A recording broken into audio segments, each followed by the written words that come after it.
Hey friends, good afternoon. It's your old pal SVH here, coming at you with today's Daily Nugget for February the 18th. I apologize, the last couple days I've been so swamped with my day job. It's been really tough for me to get out and do a video the last couple days, but I'm back at it today and happy to share some stuff with you. I'm over here in Burbank. Beautiful mountains behind us here, so we got a really nice start to the return of our Daily Nugget here. So today's Daily Nugget is going to come to us from the Bowl of Saki by Hazrat Inayat Khan, and it's dated for today, and it's another really good one.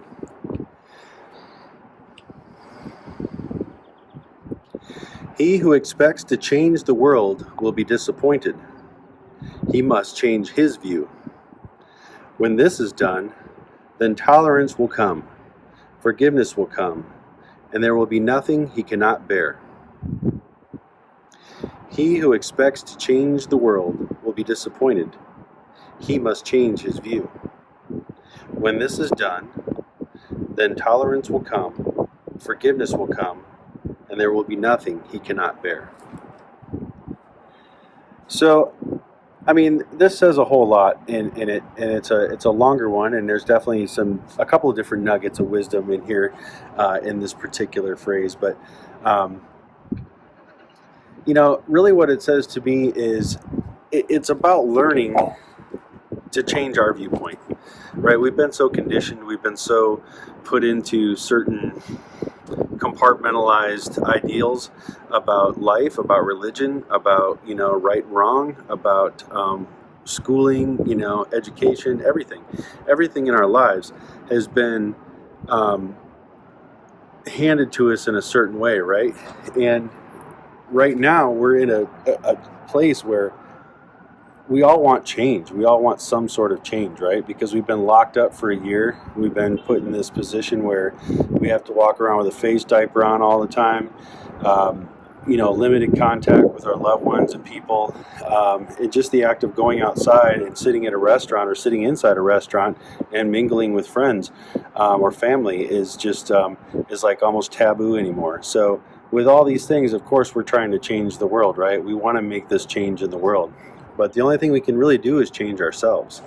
And if we make a change in ourselves, and again, here I go back to that note thing, if we tune ourselves to our own note and we play our note the way we're supposed to, everyone else around us is going to start tuning their note back to where they should, because they're going to see how amazing it is to be in tune, how great it is to be awakened and to be harmonized and to be alive, because we've been dead for a good year,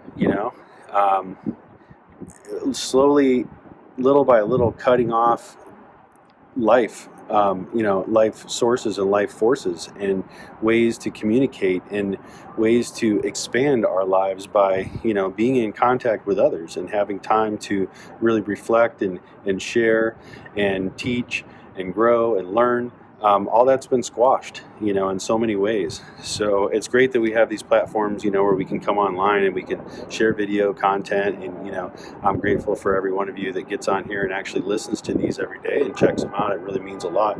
But yeah, don't expect to change the world, because you're going to be disappointed. You can't change the world. The world has to change through each one of us individually changing. And when you do that, you'll see how quickly your impact can be. So I don't want to discourage anybody by saying you can't change the world. People can certainly do things to change the world, but you will meet disappointment. You want to change your viewpoint. You want to see everyone really being their note and really giving their all and being what they are, so that they can be the change in the world alongside of you, right? Then the disappointment falls away, because then you have the unity of all of these souls and individuals working together. When this is done, then tolerance will come, forgiveness will come, and there will be nothing he cannot bear. So yeah, when you change your viewpoint and you get to a place where you're totally focused on what's right for you and resonating and resounding your note, and then you start to hear how in tune you are with other notes around you, and you start to hear that beautiful music and that resonance together, it creates harmony, right? And what comes out of harmony? Forgiveness, tolerance, what is lack of forgiveness? You're mad at somebody, you're angry at somebody, there's some sort of a squabble or something like that. That's disharmony, right? So you want to create more harmony. How do you create more harmony? You have to forgive. You have to be tolerant of things that you don't like. You know, I don't like being at one of my shops and having to wear this mask for 3 hours. You know, I'm tolerant of it because it's the way the regulations are set about in that particular instance of time. I'm trying not to create a situation in there that's uncomfortable for anybody else, and I use my somewhat limited voice at that time to express truth and to talk to people about things that hopefully open their eyes to seeing things a little differently. And if I hear somebody come in and they say something about, oh, I don't like wearing this mask, oh, I'm totally with you on there, and I feel with you, and you know, I can stand in solidarity with them, but still not, you know, be anti-masker in places that I can't. So, you know, I mean, again, it's a tolerance level, it's a forgiveness that comes, it's the ability to kind of endure all things that doesn't come from changing the world by yourself. It comes from changing your viewpoint and really looking at things as how you individually can tune yourself to your highest frequency so that you can be that harmonious note within the symphony, and really teach others and encourage others to do the same thing, right? Because if they do that, then now you got two notes, you made a chord. You put that third note in there, now you've got, you know, 3-part harmonies. You get in there and you got another couple, you know, make a fifth or seventh or something in there, and now you got some jazz, baby. You're cooking with some gas, you know? So it's really just about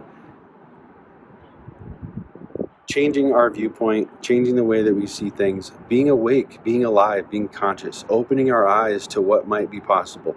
I don't know all the answers. I don't know everything.